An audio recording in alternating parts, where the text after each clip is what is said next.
Once upon a time, there was a wondrous land where golden crops bloomed, nourished by the flowing river Kaveri. The river, gushing through the heart of the Chola kingdom, was its lifeline. The golden sun, as if honoring the valor and fame of Rajaraja Chola, adorned the land with its rays. Prosperity was visible in every direction.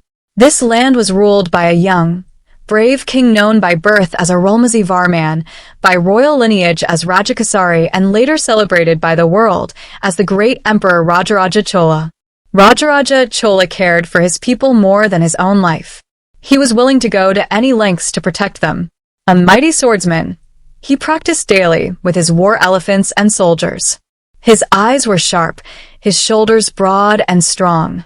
The people of that land were brave and united.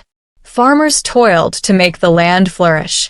Soldiers guarded the kingdom's borders with their fourfold divisions of the army. Children joyfully played and recited tales of valor. Under Rajaraja Chola's rule, the kingdom thrived in peace and safety. But peace always faces challenges, doesn't it? On a dark, cloudy day, a terrifying army from the north, the Western Chalukyas, invaded. These invaders, cruel and ruthless, had come to seize the wealth and peace of the Chola kingdom. As their banners appeared, fear gripped the people. Homes were set ablaze.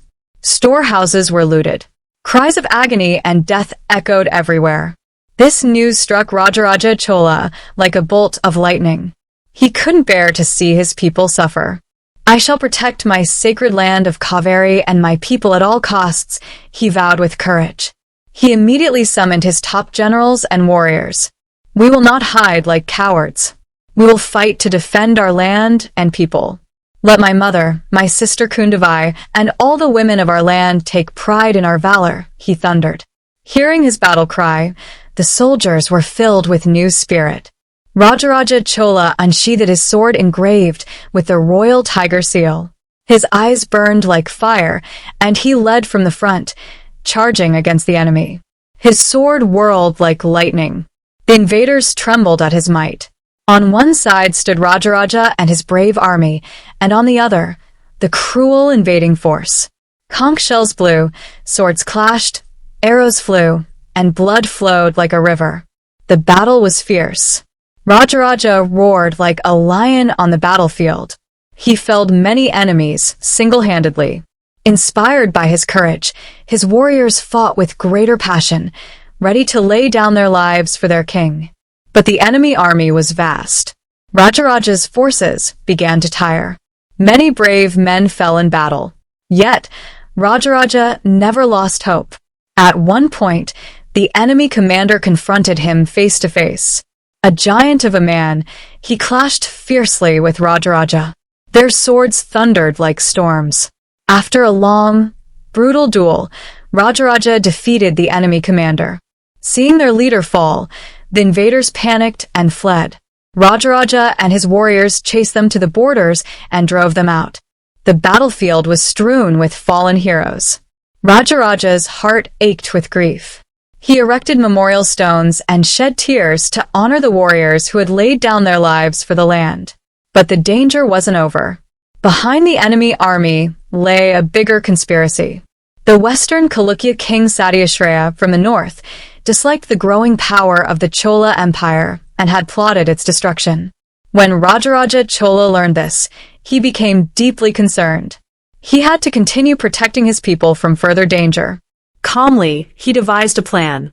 After all, he was not just a warrior, he was a master of strategy and statecraft. He sent an emissary to the Chalukya king demanding tribute and withdrawal.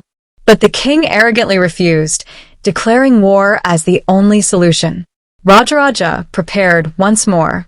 This time he made a clever move. He built a massive fortress at the border, armed with strong defenses and stationed elite warriors inside. When the enemy king advanced with a massive army, he was stunned by the impenetrable fortress. Despite laying siege for days, he couldn't break through the Chola defenses. One night, Rajaraja secretly exited the fort with a small group of soldiers. He entered the enemy camp and confronted the king directly. A fierce duel ensued. Rajaraja's strength and skill overwhelmed the enemy king, who finally surrendered, apologized, and returned to his kingdom. The world sang praises of Rajaraja Chola's valor. Because of his continuous victories, he earned the title Jayankandan, the victorious one. His bravery inspired fear and respect in the hearts of enemy kings. This victory was one among many. His triumphs over the Pandyas, Cheras, Gangas, and Sri Lanka solidified and secured the vast Chola Empire. His campaigns against the Western Chalukyas and Pandyas were intense, aimed at control over key southern regions. Rajaraja didn't stop there. Defeating the Pandya kings earned him the title Pandya Kulasani. Destroying the Chera naval fleet in the Battle of Kandalur Salai gave him the name Karalantikan. He conquered the Gangas, Nolambas, and other southern dynasties, expanding and consolidating his empire. He even intervened in succession disputes in the north at Benji, placing allies on the throne to extend his influence. These victories earned him the title Mummadi Cholan, the king who wore 3 crowns, of the Cholas, Pandyas, and Cheras. His fame crossed oceans. With a powerful navy, he conquered northern Sri Lanka, capturing Anuradhapura, renaming Polonnaruwa as Jananathamangalam, and administering it as part of the Mummadi Chola Mandalam. His dominance over the Sinhalese earned him the title Singalantikan. He even brought the Maldives, referred to as Munnir Palan Thivu Panararam, under Chola control, establishing naval supremacy in the Indian Ocean. When Rajaraja Chola returned to his land, the people hailed him as a hero. Not only had he protected them, he had even shown mercy to a defeated enemy. The Chola scepter was raised high, the symbol of a just ruler. He immediately began repairing the war damages. But he was not just a warrior, he was a brilliant administrator. Through the Kudavolai system, he ensured effective functioning of village councils. Each village was empowered to govern itself. He oversaw the construction of irrigation tanks, canals, and lakes for water management. He remeasured lands, restructured taxation, and established a comprehensive revenue system. He encouraged each region to draft laws suited to its unique needs. Land surveys were precise, and tax collection was fair. People felt they were ruled justly and for their welfare. Schools, hospitals, and trade centers flourished.